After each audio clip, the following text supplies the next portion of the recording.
নায়ক হতে চেয়েছিলেন সোহান, কিন্তু হলো পণ্ডিতি। রিশাদকে অবহেলা সুপার ওভারে। ম্যাচ হারের পরে উপস্থাপকের প্রশ্নে একই বললেন অধিনায়ক মেহেদী হাসান মিরাজ।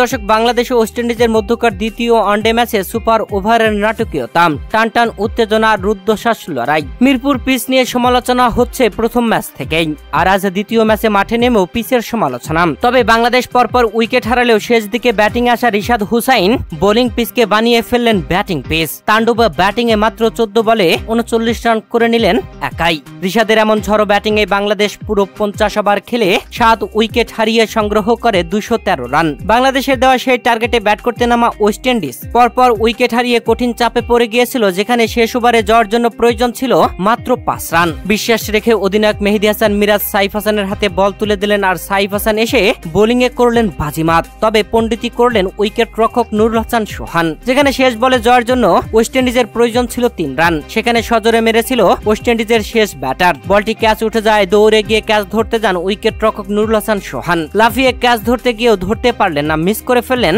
আর এদিকে 2 রান নিয়ে ফেললো ব্যাটাররা। ম্যাচ হলো সমানের সমান। 213 রানে 9 উইকেট হারালো ওয়েস্ট ইন্ডিজ। পুরো 50 ওভার খেলল।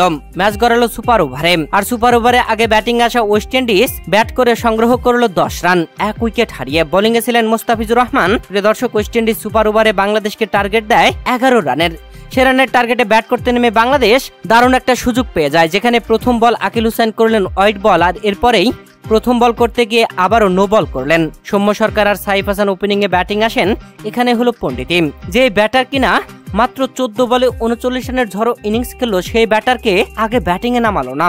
বাংলাদেশের অধিনায়ক ও টিম ম্যানেজমেন্টের এমন রিশাদের প্রতি অবহেলা যেন ম্যাচটাকে আগে হারিয়ে দিয়েছে। সমর্থকেরা কষ্ট পেয়েছেন। সৌম্য সরকার ও সাইফ হাসান ব্যাটিং এসে সেভাবে খেলতে পারলেন না। সৌম্য চতুর্থ বলে আউট হয়ে গেলেন। এরপরে নাজমুল হোসেন শান্ত আসলেন। বাংলাদেশ আর মাত্র 3টি রান নিতে পারলো 9 রান নিয়ে 1 উইকেট হারিয়ে সুপার ওভার শেষ করল।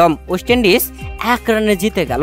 আর ওয়েস্ট ইন্ডিজের বিপক্ষে এমন ম্যাচ হারের পরে ম্যাচ শেষে উপস্থাপকের করা প্রশ্নের জবাবে বাংলাদেশ দলের অধিনায়ক মেহেদী হাসান মিরাজ বলেন, এই উইকেটে ব্যাট করা সহজ নয়। রিশাদ অনেক গুরুত্বপূর্ণ ইনিংস খেলেছে, সে দুর্দান্ত ফর্মে রয়েছে, দারুণ খেলেছে। আমরা বাকি ব্যাটাররা সংগ্রাম করছিলাম, রান ছিল না, কিন্তু সে আত্মবিশ্বাস নিয়ে ব্যাট করেছে। আমাদের এত অপশন ছিল না, বিশ্বাস ছিল সাইফ শেষ ওভারে কিছু করতে পারবে। উইকেট টার্নিং ছিল, লো স্কোর ছিল, অনেক সুযোগ পেয়েছি, আমরা কাজে লাগাতে পারিনি। ক্যাচটা ধরলে গ্রেট ক্যাচ হতো, ম্যাচ জিতে যেতাম। সুপার ওভারে 11 রান লাগতো, একটা বাউন্ডারি হলেই জিতে যেতাম। আমাদের জন্য এটা নতুন অভিজ্ঞতা, এই প্রথম সুপার ওভার খেললাম। মুস্তাফিজ সুপার ওভারে ভালো বল করেছে, জিতলে অনেক ভালো লাগতো।